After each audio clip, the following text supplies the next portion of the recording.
Well, thank you all for coming this evening. I'm going to sort of give a brief introduction, and then I'll let other folks who have some more interesting things to say lead the discussion from there. So I'm Zach Hozid. I'm the chair of the executive committee of the Vermont chapter of the Sierra Club.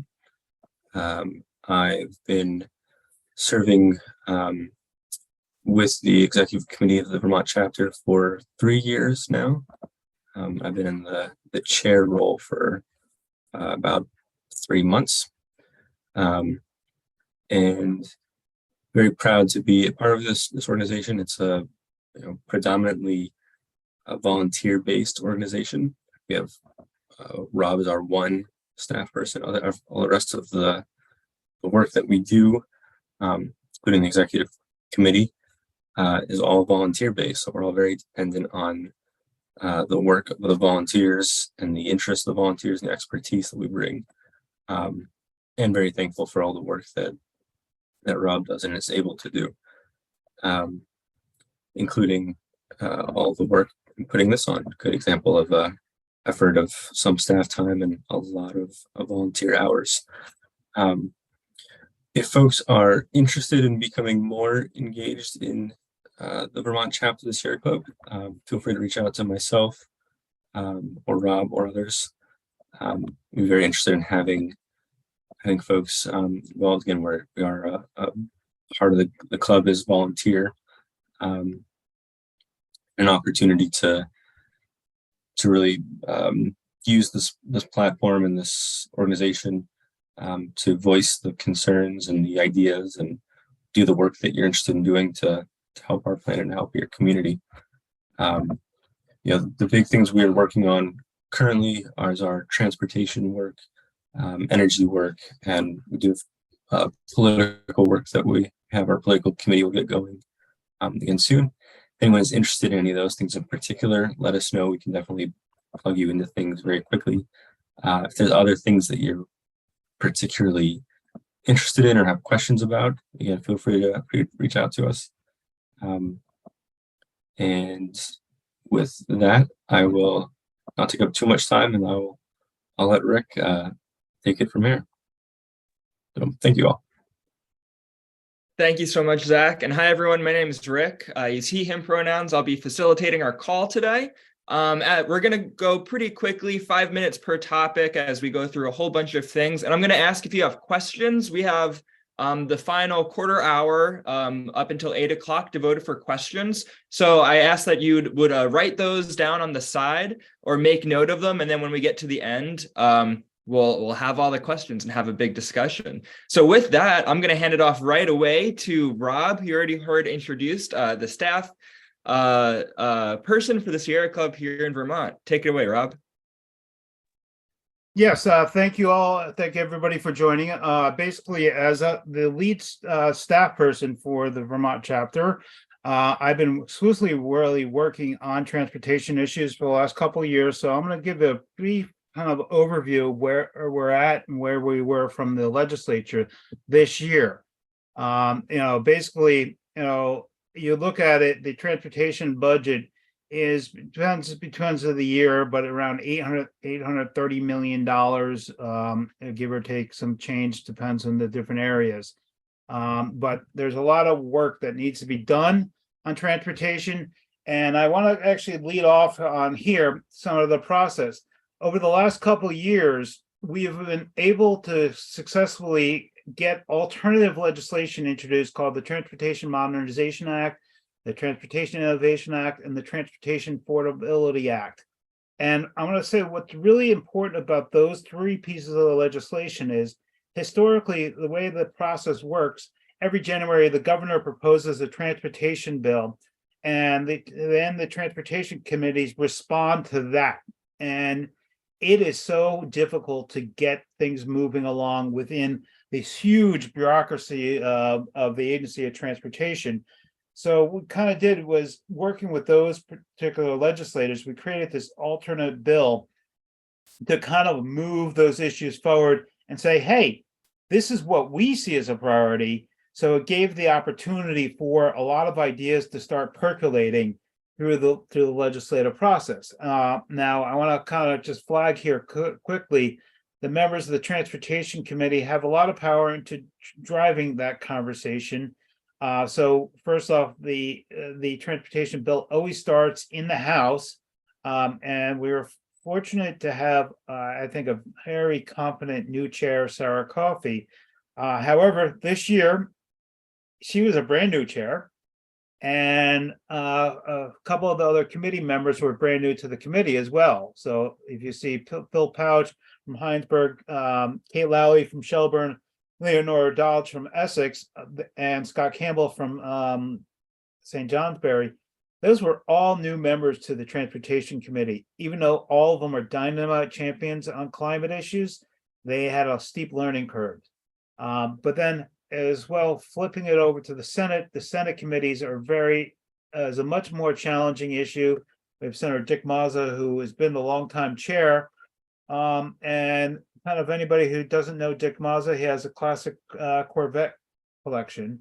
And, he's kind of thinking in the way of the past. Now, I've been able to have some good conversations around bike issues with him this year compared to the past years, but I see the issues are moving forward, and it's something that we can continue to hope to make progress in. So, but I just want to kind of throw into here, basically for this year, I made a typo. I was thinking the $860 million transportation budget. It's actually $830 million budget, but that's because there's other areas where transportation dollars may be funded through the general fund. But in this year's transportation bill, there's a lot of work on what is known as the carbon reduction strategy, which I think Nathaniel's going to say a little bit more on the national level, but we've got it tied in with the climate action plan.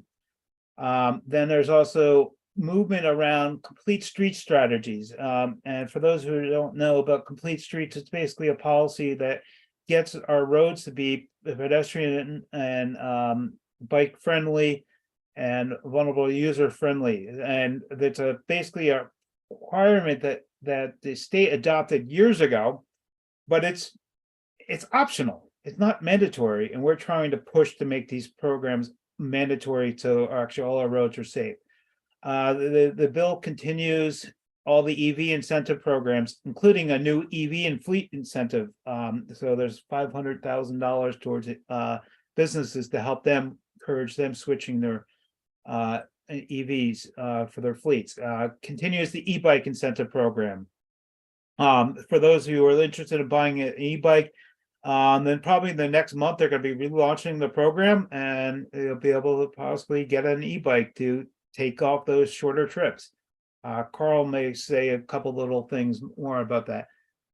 There is within this particular bill compromise restoring urban transit fares. There was fare-free transit happening in Chittenden County, but because of Green Mountain Transit's budget crisis, they weren't able to continue this.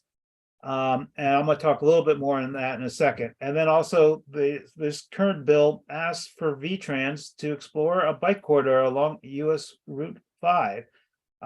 And basically that was Representative John Bartholomew from Heartland who introduced that idea.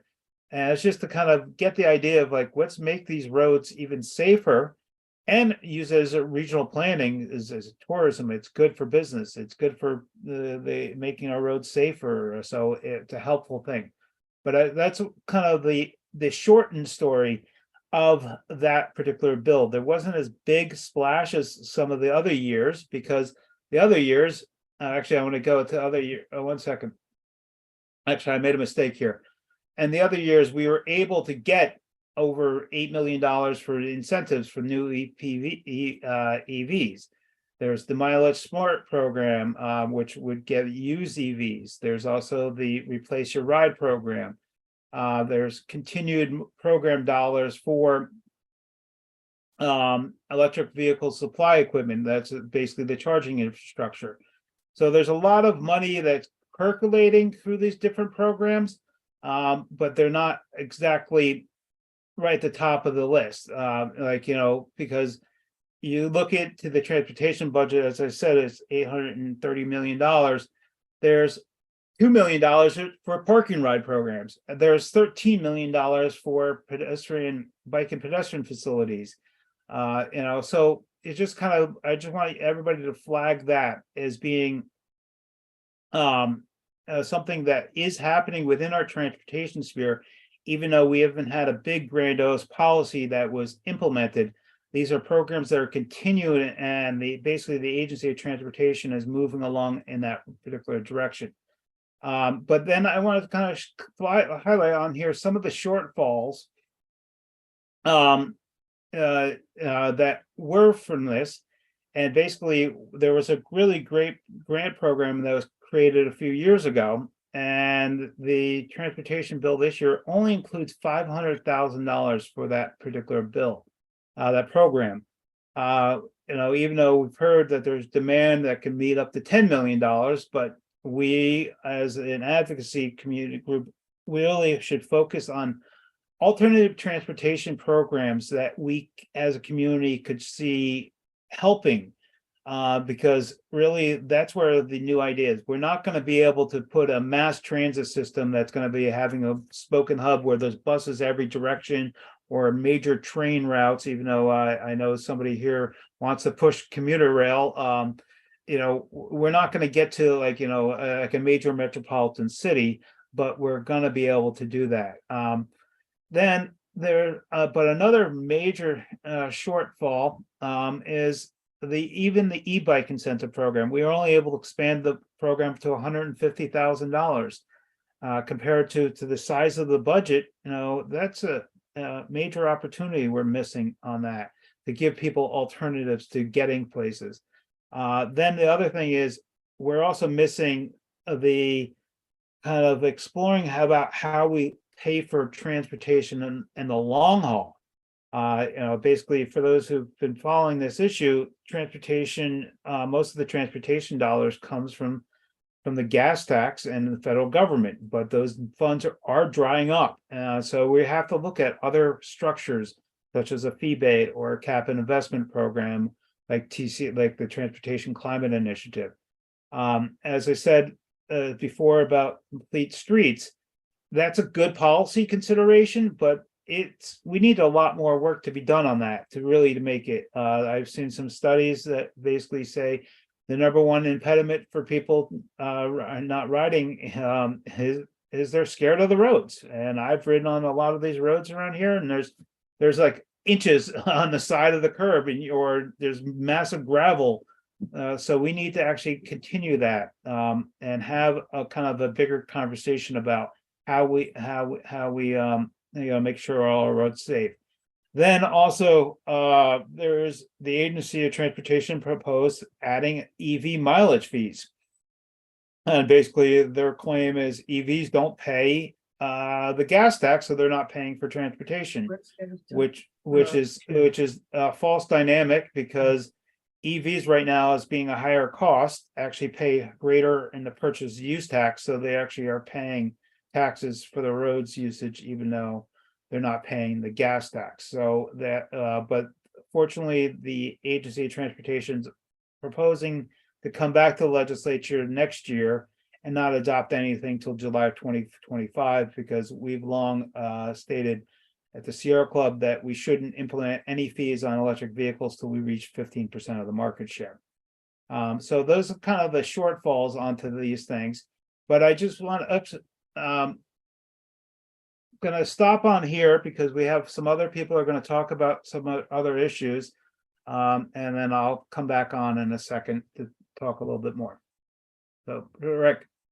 Thank you so much, Rob.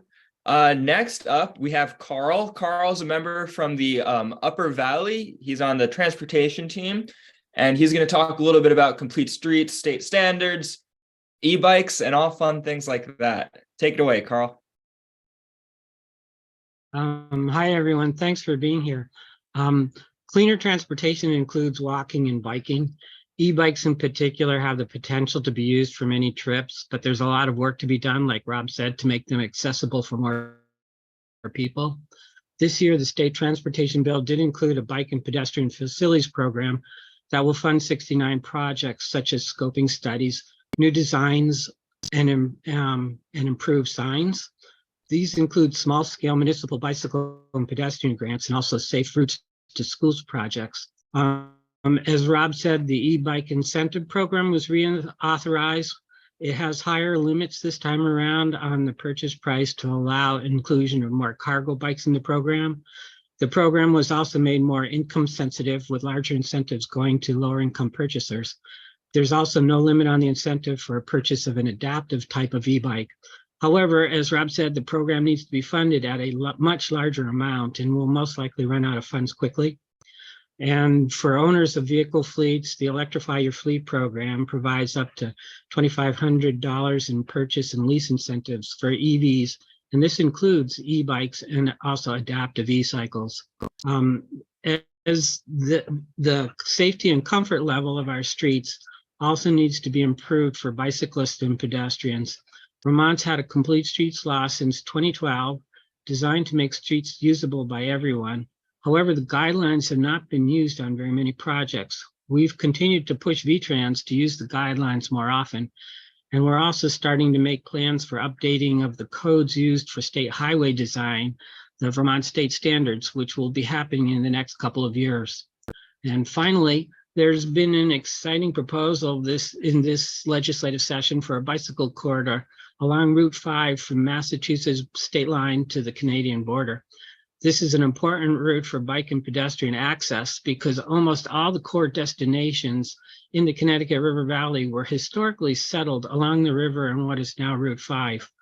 This year's transportation budget funds a survey of the towns and planning commissions along Route 5 to find out what they think about this. And we've started working on building support for this corridor.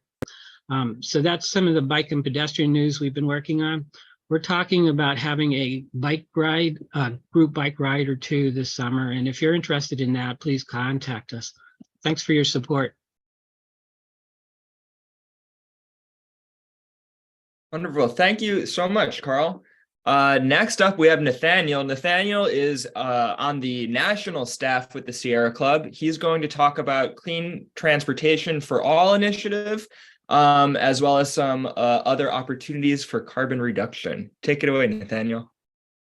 Yeah, thanks, Rick.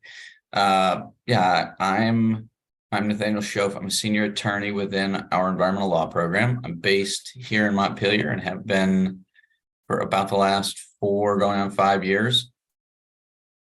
I want to talk about why we do the work, which is most of the Sierra Club's work over the last several years, certainly since I've been on staff since 2009, has had a climate focus to it. Right now, transportation is the largest share of our economy's greenhouse gas emissions compared to any other sector of the economy. It's about 40% nationally. In most states, including Vermont, it's the leading source of greenhouse gas emissions. And we're at a critical moment for reducing those emissions as fast and creating as robust emission reductions as possible. Most, I think, Sierra Club volunteers that have engaged in climate work know that internationally scientists and the US have committed to a goal that was set in Paris of keeping warming to 1.5 to 2 degrees Celsius above pre-industrial levels. I think we get lost in the weeds too much when we talk about those numbers, because what it means to miss those targets is human suffering. Right now, we're on pace for 2.8 degrees warming by the end of the century. If all of the countries that agreed to make reductions as part of the Paris Accords actually meet them, that goes down to about 2.5 degrees warming. But what the UN Secretary General has said about the IPCC reports is that missing those targets creates a world in which humans experience what he called endless suffering. And that investing, this is from the February 22 IPCC report, investing in new fossil fuel infrastructure is moral and economic madness. Well, unless we clean up our transportation system, we are investing in moral and economic madness. We know that we have to clean up the grid. We know that we have to clean up the way in which we heat and cool our buildings. And we know that we have to clean up the way in which we move people and goods around. And on the transportation side, on moving around people and goods, we have the technology right now to do everything that we need to do to decarbonize the transportation sector and do so rapidly. What we lack is the political will. And I think that is why the Sierra Club is ideally positioned to influence the direction of this movement. We have people like Rob who show up at state houses across the country and engage with local politicians. We have DC policy experts that talk to people on the Hill, and we have people like me that show up in Public Utility Commission proceedings in Vermont, in Illinois, in New York, and yes, in California, and advocate for proposals that will reduce carbon emissions by speeding up this transition to electrifying transportation. And that means school buses, it means transit buses, it means the cars and trucks that you and I drive.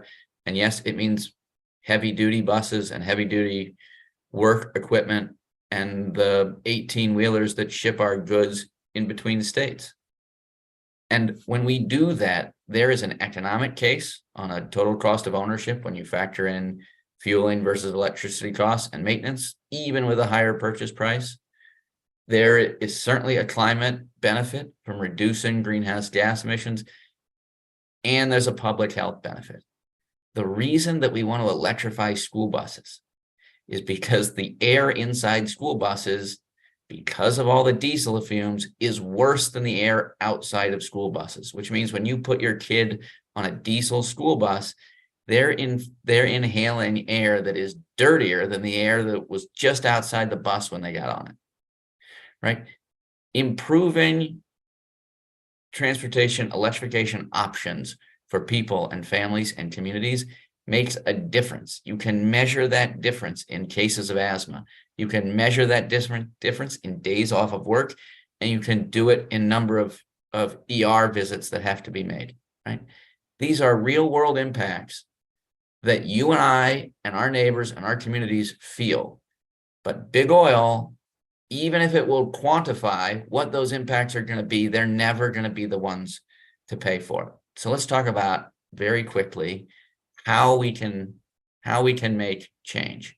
One is by pushing our states like Vermont, which we're in the process of doing, of adopting rules that are going to make it easier to sell electric vehicles and electric trucks in this state. When Congress established the Clean Air Act, they set out basically one national standard in which all cars are going to have to adhere to, with the following exception. There's a carve out for California that allows California to do more than the federal baseline. That carve out is responsible for all sorts of things that we take for granted today. Seatbelts, catalytic converters, brake lights, all of that happened because of this carve out that allows California to push the auto industry to do more and do it quicker than it wants to do. And Vermont is in the process of adopting 2 California rules that have to do with clean cars and clean trucks. Those rules are complicated. They have phase-in timelines. But the gist of them is that when the state of Vermont adopts those, it's going to force automakers who sell vehicles into the state of Vermont to increase the number of vehicles, of zero-emission vehicles that are sold year over year. So that's one thing. When Rob sends out a petition urging you we adopted them in December. Thank you, Rob. I think showing up and convincing local decision makers or state decision makers to do the right thing when it comes to cleaning up the air that we all have to breathe is a meaningful impact. The second thing that Sierra Club does is engages in Public Utility Commission or Public Service Commission proceedings in which decisions are made that affect utility rates and how utilities spend ratepayer dollars, particularly when it comes to things like public charging infrastructure. So are there are there enough chargers to support the number of cars, of electric cars that we'd like to see on the road? Do the utilities invest in making sure that there are rates in place so that people who live in apartments and multi-dwelling units have a place to charge? Anybody without off-street parking, are those policies in place in a way that makes it equitable? We know that the transition, I'm at time. Can I wrap up in 60 seconds? Yes. We know that the transition to electric cars is coming. If you don't intentionally put in place policies to make sure that those policies increase spending for low income and minority communities, those communities are going to get left behind. But the Sierra Club is ideally situated to make sure that that happens in every state. There are $3.6 billion of utility programs that have already been approved. There's another $3 billion that are pending before state utility commissions across the country. And the Sierra Club is showing up to make sure that when we're spending ratepayer dollars, we're getting those programs right. And with that, I will stop and pass it. I believe it's going to Rob next. Yep. So it's easier to just pass it back to me. So thanks, Nathaniel. Appreciate that, giving some of the national perspective what the Sierra Club is working on the national level. But actually, I want to switch it over to kind of working on transit issues, because one of the criticisms people have talked to me over the years is about our push for vehicle electrification. And I want to remind people that vehicle electrification is one of the solutions. It's not the solution. So we have to simultaneously work for these other issues, including reducing single mileage vehicle, single occupancy vehicles, and reducing vehicle miles traveled. And one of the things is right before the pandemic, there was a study done by the Agency of Transportation that the legislature required about increasing the usage of transit ridership and all the different strategies. And you can see there's a whole list of different solutions, increasing transit ridership by making it by having employers use what they call transportation demand management strategies, increasing the technology using things like microtransit like we have in Montpelier. Unfortunately, there wasn't much talking about rail onto their study because they seem to have an impediment towards rail. But then there's other strategies about even including the technology, so that way every bus is accommodated with Wi-Fi and it's comfortable, the images are approved. But I want to highlight one particular issue that they mentioned in that particular study that a lot of people captivated on, that we temporarily had during the COVID timeframe, the idea about fare-free transit. And the idea about fare-free transit is basically it makes it easier for people to get onto any type of form of transportation and get off wherever they need to without having to dig into money and go, how much does that fare? And there's been mixed results in different places about how much it's increased people's ridership, but it is a concern for people who have equity, who are concerned about how much money they have, whether they can dig out the money to take a bus. So during COVID, they implemented fare-free transit because there was extra money coming in from the federal government through the different incentive bills, and they operated it for the last couple of years, but Green Mountain Transit has came back with a major budget crisis, and they basically said to the legislature, we can't continue this. And there was people who really wanted us to continue pushing the fare-free transit option, but it just, with their budget situation, they could not do it. And so the legislature kind of created some bridge funding to allow for the fare-free transit program to exist until the end of December. But at the same time, Green Mountain Transit is developing mechanism to implement some type of tiered fare program. So those who are interested or who can afford it can switch over and can be able to get subsidized transit ridership. Walk away. And I reference that because it is really important understanding our whole concept around equity. about how people can get to their jobs. How can people feed their families? And as cars cost a lot of money, we need to give alternatives to people, or like, such as the e-bike incentive. And one of the other things that, we at the Sierra Club have been actively involved with the last few years is Transit Equity Day. And we've done a couple of particular events. And the last one we had organized by actually Peter Malicki, our past chair.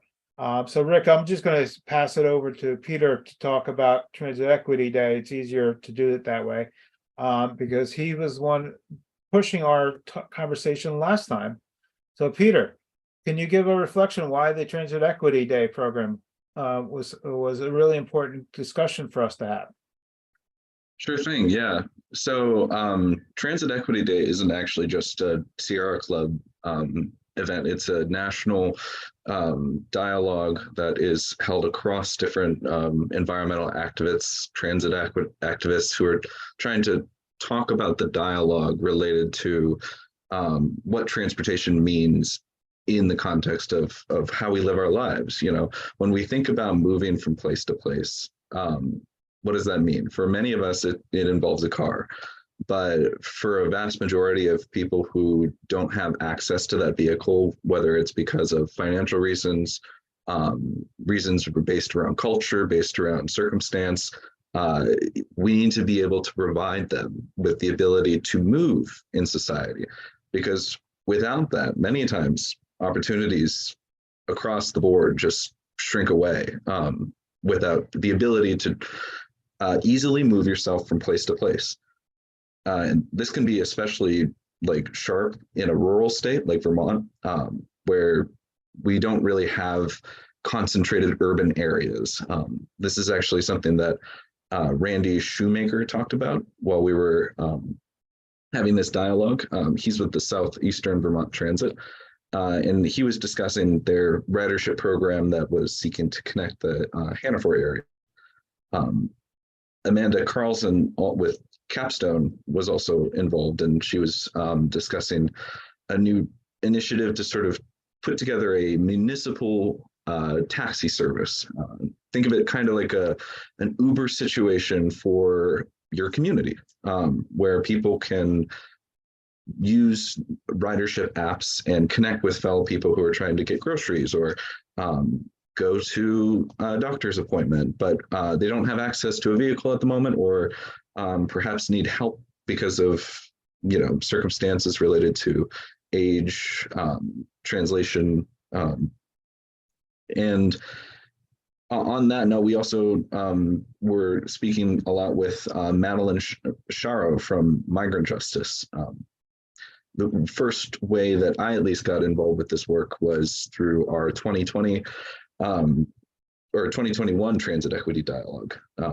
That was where we were talking with Migrant Justices about their past campaign involving getting driver's license to people who are here either without documentation or working through a different means. Usually these folks come in and are driving vehicles anyways, but if they're getting pulled, at least back in 2021 when ICE was, well, I guess still around, but perhaps a little bit more active, the driver's license would be at least a way to confirm that they have an employer, that they're involved with a group of people here and not here by any other means that is necessarily cause for imprisonment or deportation. And they were seeking, so they were seeking to get these people driver's licenses. And so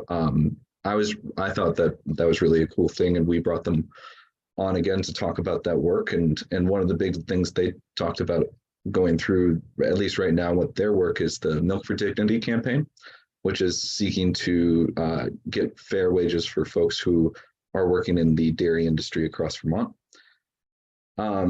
And then finally, we worked with we finally worked with, heard from John Copans from Old Spokes Home about the need for transit diversity across vehicle types. Like we heard from Carl earlier about the bike and ped infrastructure. These are big ways people get around as well. You can check out our this whole discussion actually online at our website. And I'm just going to put that in the chat right here for anyone to see. I'd highly recommend it. It's got a lot of good insights about how we can think about the way people move and what that means for opportunities in society, and how we can kind of create a more robust and equitable solution to the way people move, regardless of where they are at in the context of that. We also have Matthew, who I forget his last name, but he has been working with our group. I'll give it over to Rob to talk a little bit more about that. Yeah, so thanks, Peter. And actually, yeah, we were supposed to have Matthew join us today, and Matthew basically has brought us a lot of attention about accessibility with transit. And Matthew lives up in Grand Isle County, and he has some mobility issues, and he can't get anywhere. He can't get places. And it's always something that catches my attention is hearing somebody's personal story about how they can't get there or they can't be participating in this meeting. And I really wanted him to speak with our group today to kind of talk about that and to kind of hear those different stories, because I am like myself live in Montpelier. I'm very physically fit. I bike around Montpelier, I walk, but there are people in our community who don't have that or don't have the money to take a Uber, in some places there is no Uber. So that's something we all have to consider, how we're responding to transit, not just in our communities, so as Peter referenced, the migrant justice, the farm workers, how are people working? How are the people getting to our stores to, stock the shelves? We have to be considerate of all of that. But thank you, Peter, for referencing that. And I'm going to pass it to Rick to continue this conversation. Well, thank you, presenters. Big virtual round of applause for your hard work during the session and then for telling us about it today. So this is our time for questions and answers. There's a couple ways you can get these out there. You can put them in the chat. You can raise your hand in this through Zoom. So as the juices are flowing, Suzanne, I see your hand, but I want to take facilitator's privilege and throw one out for anyone on the transportation team of the Sierra Club. What piece of transportation infrastructure are you most excited to see bubble up in Vermont over the next couple of years? What are you most excited to physically see be built around our state?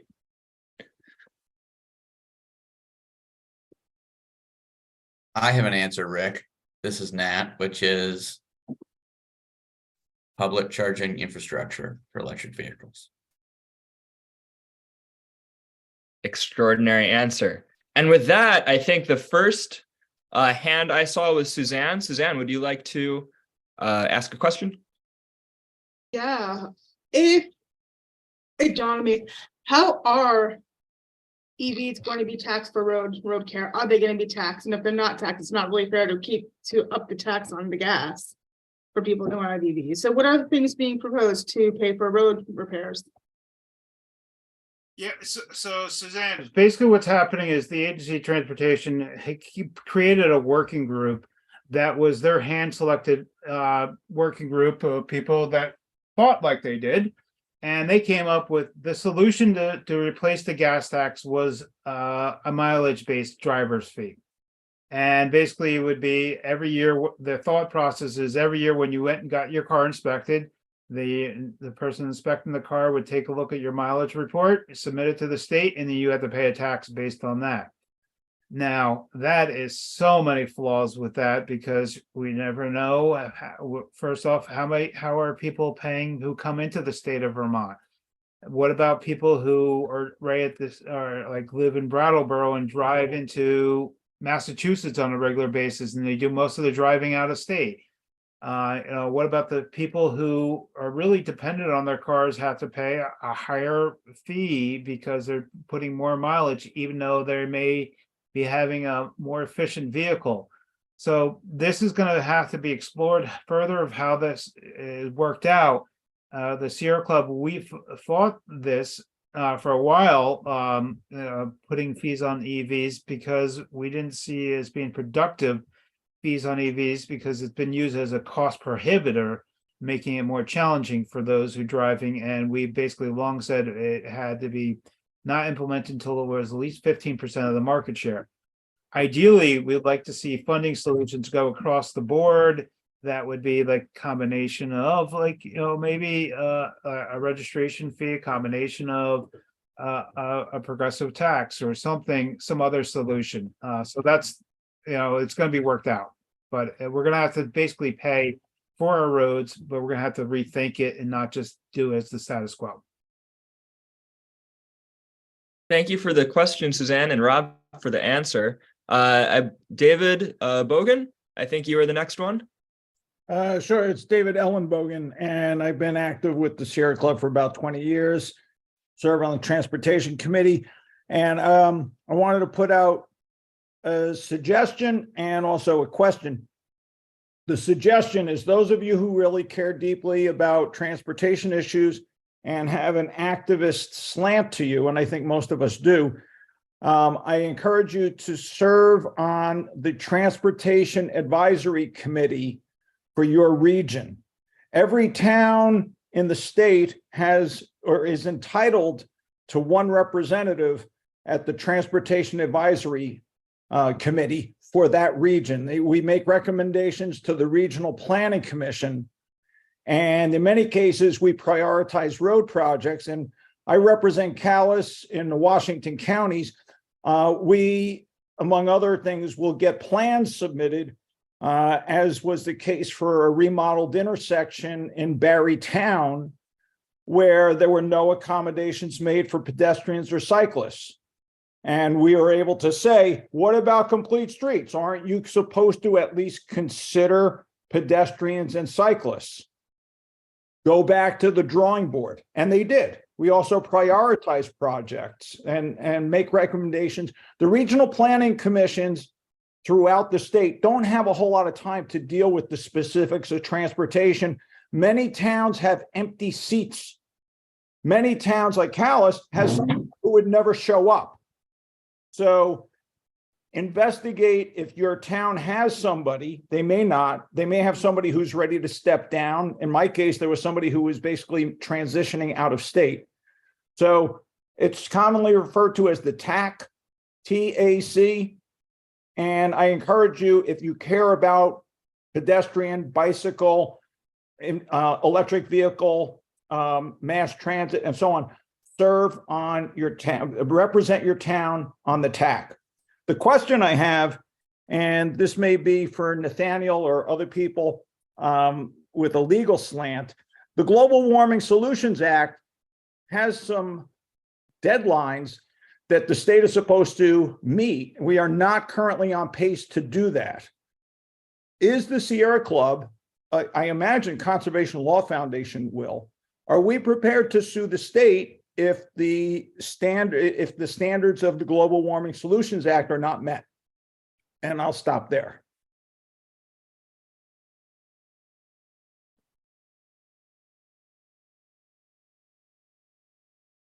David, I will very quickly and politely dodge your question on whether we'll file a lawsuit over the Global Warming Solutions Act timing requirement.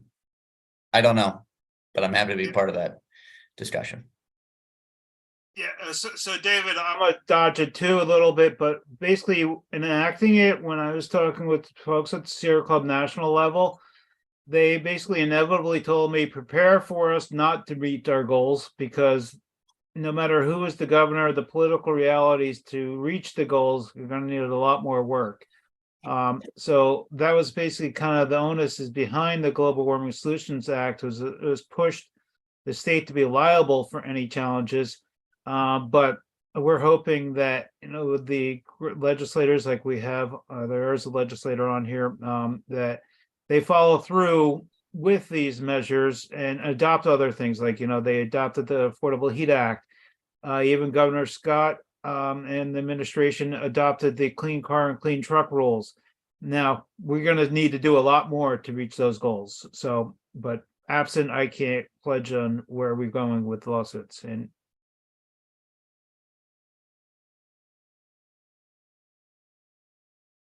All right, thank you for that, everyone. And David, if you could dig up a link for the TAC that you were talking about and put it in the chat for interested people, I think that'd be appreciated. And next up, I saw David Blitterstar. Hi. Well, I'm glad the other David brought up the state probably not going to hit the targets. I am preparing with my company, my legal staff, and associated friends. We're preparing to sue the state because it's never going to happen. You're going to hit the targets. I've been in the energy business 40 plus years, and I'm going to be a little bit of a skunk in the woodpile or the house today because I don't believe the Sierra Club or environmental organizations really understand what it means to reduce carbon. This headlong rush into EVs is a dead end. You're not counting the embedded carbon and all the minerals and the imports from China and everywhere until you look at it as a complete picture. You are chasing a mirage. EVs are not going to solve our problem. We have to decrease car usage. There's 1.4 billion cars in the world. Everybody thinks we're just going to electrify them and we're going to continue on the way we are. It isn't going to work. We have to go and cut car usage, cut car ownership.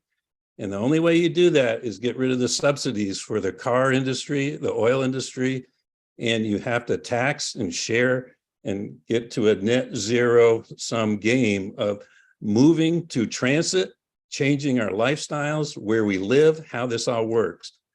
I don't see your organization, you're debating things like a mileage fee on an EV.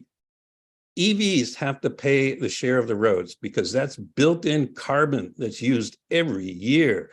You have to do something about it. And so, it's not popular. Everybody wants to drive. We think we're going to drive our way to the future. Not going to happen. So that's why we're not going to hit these targets. And something's going to have to be major change. And we're running out of time. We have no time. And so we got to get a hell of a lot more aggressive. And I just finished a book called Be More Pirate. We have to do good trouble. In other words, we have to be a lot more radical on pushing what has to be done, not what we think we can get through in legislation and so on. So there's my pitch. Thank you very much, David. And Rob, were you going to respond or should we go over to Jim? yeah, I'll just give a complete follow-up to what David just said. David, something that the Sierra Club agrees upon is electrification is not the only solution. Yes, we did push for the rapid electrification because there is a 60% reduction in emissions by switching to vehicle electrification, and that's cradle to grave. But we acknowledge we need to get rid of the single usage vehicles. We need to invest more in transit. We need to do these other programs. And we saw this as a path. I get arguments with people who yelled at me like, there's no way you're going to get me out of an internal combustion engine. And you go to these hearings when we were advancing the clean car rules, you hear what people were saying about their rights about driving a fossil fuel driven vehicle. We're not going to change that easily. So we need to simultaneously work for all these other solutions. including rail programs like you've been championing and all the other work you've been doing, David. So, but No, I hear you. One last comment is, just so you know, I own 12 of these rail cars. I've given up on Vermont of doing anything. Between the governor and VTrans and the legislature, we aren't going to get anywhere with passenger community rail. 5 cars are going to Maine because the state of Maine understands they need to have rail. And the other 5 cars are being negotiated to go to Canada on the Gaspé Peninsula. So we are losing an opportunity to do the right thing, but we're so trapped in Thunder Road type thinking and Mazda type thinking that we need the car no matter what. Wow. Thank you all for the discussion. And I think we have time for one more. And Jim, do you want to take it away? I would like to build on Dave's comments about we're not going to save ourselves with EVs. Those of you who are, and there are a number of people, enthralled with electrify everything, ought to think about where your electricity actually comes from. Aside from, Hydro-Quebec, 30 or 40% of our grid electricity comes from gas-fired fossil fuel plants in Massachusetts and Connecticut and Rhode Island and stuff like that. So we're kidding ourselves if we driving electric vehicle and we're charging it from the grid, which is basically fossil fuel laden in it. And we're not going to be, we're not doing anything really by driving around in an EV, thinking ourselves being part of the solution, because we're not. We need to, as previous 2 speakers have said, we need to get out of single service or single trip vehicles and do something else entirely. And I'll admit I'm complicit. I live out in the middle of nowhere. I built my own house 4 years ago. But I at least can count myself amongst those who drive as little as I possibly can. But everybody needs to, ride the bus. Thank you.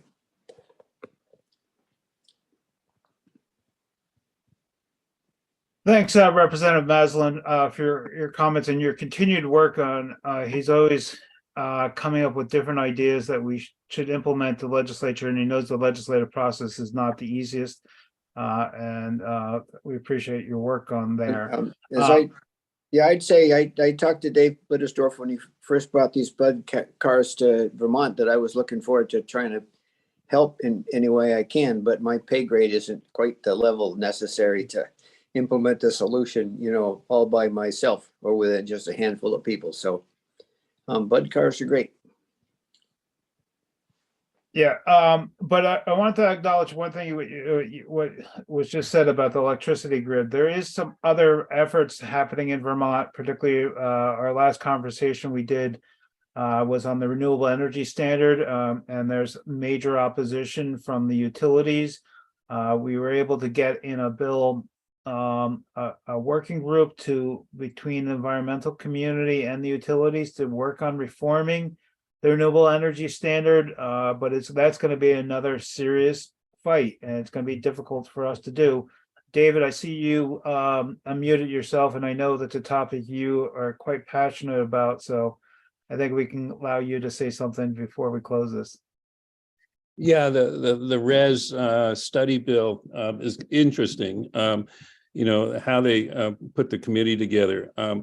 It's going to be a problem because the utilities are fighting to not expand solar, and we have basically a total moratorium on wind. We must build wind, and until all the environmental groups and we get the legislature to say, PUC, we're going to build wind in this state. If we don't build wind, we can't run heat pumps. We don't have a diversified grid. And then the latest news is out of Quebec that says, hey guys, we don't have enough power. We only have half the power we think we had to sell to Southern New England and Vermont and everybody else. There is no power that's coming from Hydro-Quebec in the future. So how do we get all that power that's been commented that we've been buying all these years on the cheap? We have to do it in state. And we don't seem to have the will and the knowledge that we have to do it in state. That's a big deal. And until we solve that problem, we aren't going to electrify our grid with anything clean.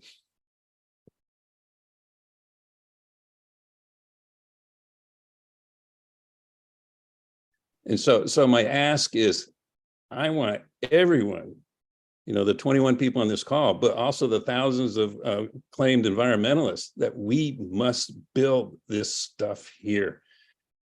And most won't stand up for that. So I gotta keep pounding away so we have to. Thank you so much, David. I think that's a good place to end. It's 8 o'clock. Thank you everyone who presented and showed up and talked and listened, folks who were working all session long. This is the way we inch towards that progress. So thank you so much.